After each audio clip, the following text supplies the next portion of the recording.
This was a disgrace. This was a rigged trial by a conflicted judge who was corrupt. When we see moments like this, when we see this trial, maybe we're becoming a banana republic, or maybe we already are.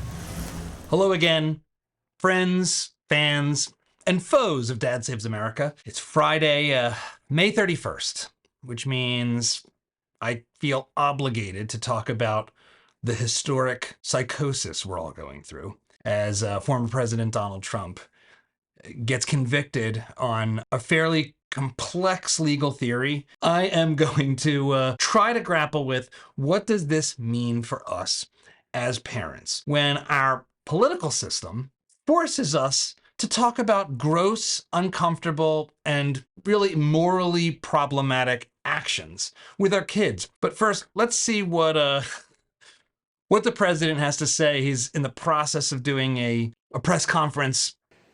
This is a case where if they can do this to me, they can do this to anyone. These are bad people.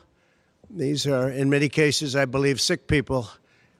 When you look at our country, what's happening where millions and millions of people are flowing in from all parts of the world, not just South America, from Africa, from Asia, from the Middle East. So I think the first thing that's just so weird, he's a convicted felon now, but he's still the leading candidate for the Republican Party, which means this is a speech that if it was anyone else would be about his case. But instead, it's also a political rally, which is weird. But that's understandable because he's still running for president. They want to raise your taxes by 4 times. They want to stop you from having cars. I'm going to skip ahead. Crime is rampant in New York. Yesterday in McDonald's, you had a man hitting him up with machetes. I don't know how useful this is going to be for me to watch.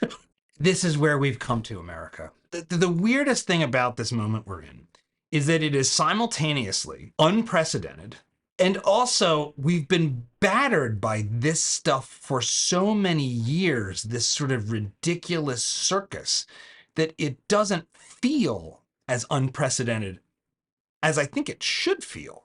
I want to talk about this just a little bit, make sure I understand what this case is, and then how do we talk about this with our kids? So my understanding of the case is that Donald Trump allegedly instructed his sort of disgraced lawyer scumbag Michael Cohen to pay off Stormy Daniels in the last months of the 2016 election so that she wouldn't go to the press and say, he cheated on his wife with me back in 2006 and you shouldn't elect him because he's gross. That would be a fair thing to go out in the world and say, this is not a good person. I think Donald Trump says he didn't actually do this. I don't know if anyone really believes that that's a statement of fact. I don't think any of us, no matter where you are on the political spectrum, should be looking to Donald Trump or any politician for your cues on moral actions in relationships, right?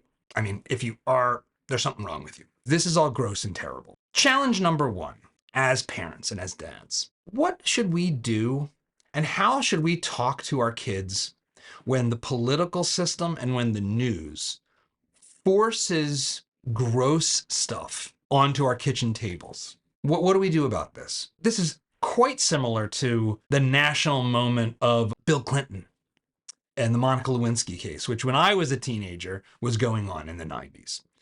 And that was gross. Let's take a trip down memory lane. I'm not trying to do false equivalency here, but just rhymes too much not to revisit the halcyon days of the 90s. There's good old Bill.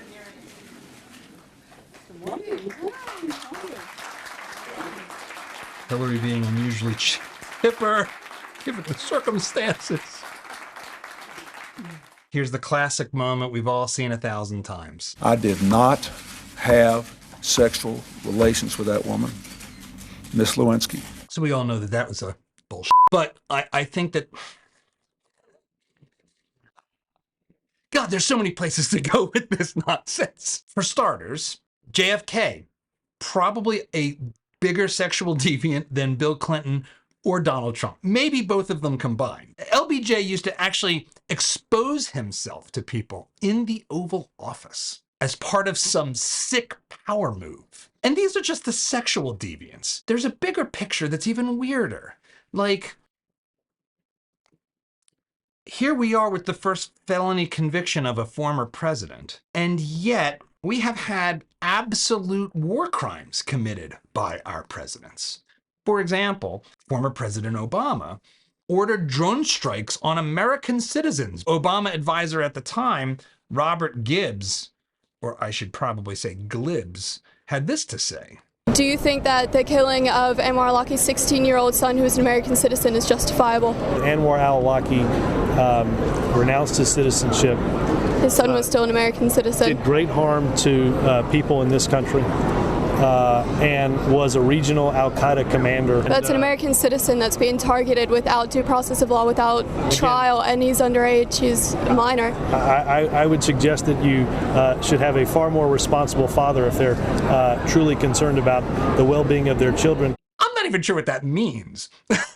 Like, how do you pick your father? I don't mean to jump around as if what's happening right now today to Donald Trump isn't monumental and important. But I do think we have a government that has committed a fair number of atrocities under the leadership of presidents who have lied to the American people in their formal capacities, that have violated the law manifestly, plainly, incontrovertibly, and go off to become celebrities and get paid large sums of money for speaking engagements and become sort of ongoing figures in our discourse. And we just nod our heads and go along with that. How do I, as a parent, talk to my kids about America and why they should want to keep it in a world filled with scumbag politicians committing crimes all the time before our very eyes, and with rare exception, fully getting away with it and even celebrated for it? So let's just start with the facts, shall we? The world isn't fair. People get screwed all the time, and it's no fault of their own.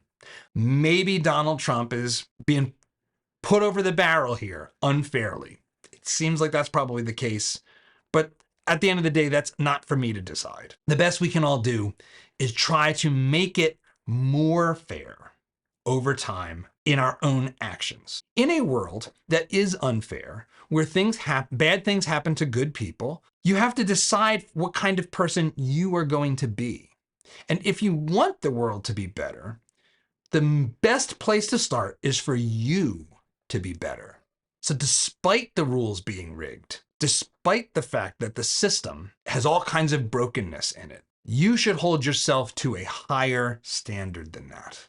When we see moments like this, when we see this trial, the politics and the legal elements of which are all dubious and frightening, because maybe we're becoming a banana republic, or maybe we already are, but at a personal level, we should, as parents, take this moment to grapple with the choices you make and how they can wrap around you in a web of lies. This particular trial wouldn't be happening to Donald Trump if he hadn't cheated on his wife with a porn star and then found himself later in life running for higher office and feeling really bad about his prior choices. That's a fact. Most of us will never face quite the high stakes of that kind of regret.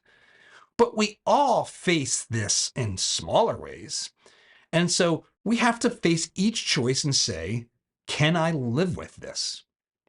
Am I okay with what I'm doing? And if the answer's no, don't do it.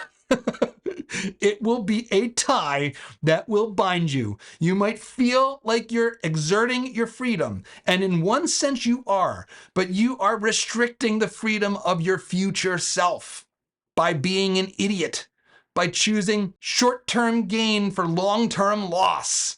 Oh, this is going to feel good. Let's do it. Well, sometimes that choice is the cage of your future self, or maybe even your future prison. And I think that maybe is the most important lesson we can try to teach our kids. Whether you're going to vote for Donald Trump or Joe Biden or RFK Jr. or, you know, Vermin Supreme, whatever, regardless of the politics, we can't lose sight of the fact that our moral choices remain our own and our political class is gross.